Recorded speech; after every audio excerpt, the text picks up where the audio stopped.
Hey guys, let's talk about launching a Dudek wing. This is mainly for Parker because I was working with him today on practicing getting the wing up over your head and all that kind of good stuff. But this is just a couple of things that I've noticed about launching a Dudek wing that is a little bit different than maybe, what you guys were experiencing with the ozone wings.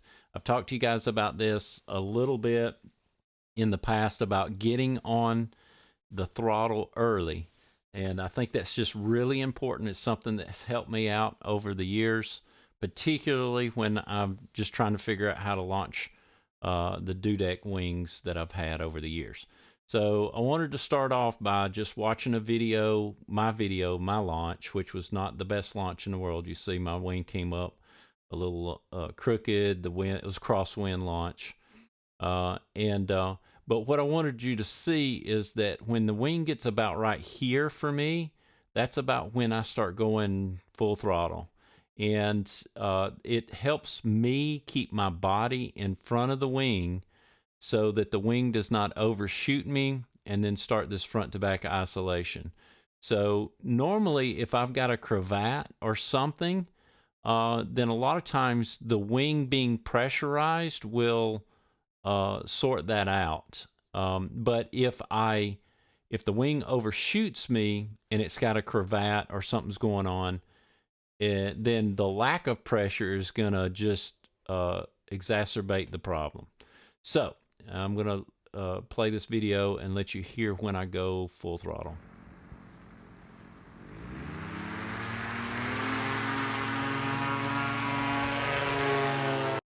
All right, so as you can see, there's a little bit of spin up on the motor, but usually I hit it when it's about 10 o'clock, boom.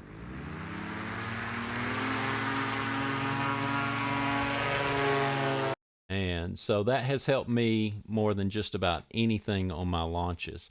Now I still have the front to back issue, but it's only when I forget about getting on the motor early. Every time that I get on the motor early or the throttle early, I don't have any problems with that. So usually it's just my forgetfulness of technique. Here's Michael's launch.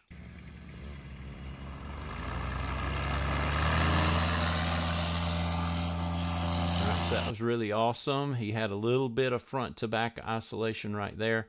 But one thing that I did notice about Michael is that he did start getting on the throttle just a little bit early. It sounded like it kind of took a little while for his motor to spin up.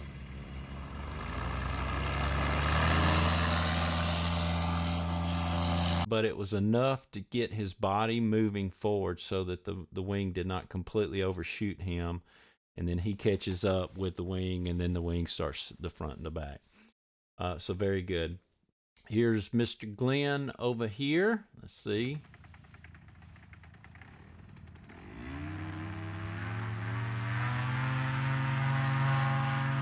All right, so he had quite a bit of front to back, and he handled it awesome by pulling a little bit of brake, pressurizing. He didn't stop. He just kept on going. That was pretty awesome recovery there.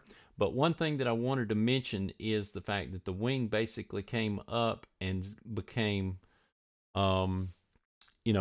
a little bit depressurized. Now we had a lot of wind. We had some wind, not a lot of wind, but it was enough wind to keep that wing in front of you.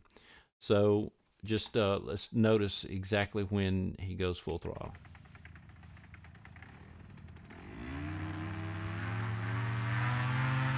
So yeah, so this is what I'm talking about. I think that when the wing gets right here, you can just go full throttle and it will keep your body in front of it, in front of the wing. I mean, basically the motor is, I'm not worried about the wing. I'm worried about the motor helping push me forward so that the weight of the wing does not stop me from going forward. So that's basically all it is. And if you feel like there's something wrong with the wing and you're full throttle, you can use your feet as brakes to push back until you can get it sorted out. Maybe go a little off full throttle, but if that pressure on your back is continuously pulling you forward, then you can, with your feet, you can control how much you're going to allow it to push you forward. And I just think that's really important. And so when I was working with Parker today, I got behind him and I pushed him really hard to where it really pulled the wing up fast and it overshot him every single time. And it's almost impossible. I mean, you have to really check your brakes a lot so that it doesn't completely overshoot you. So another part of this is the fact that you don't really have to step way back and get a running start, because the faster the wing comes up, then the more likely it's going to overshoot you as well. So I just think about just smooth and just kind of walk forward, if you will. So let me see if I can catch my before. I really kind of took a step back. I started not to. I was just going to, even with pressure on the lines, I was just going to start walking forward, but I think I took one step back. Boom, yeah.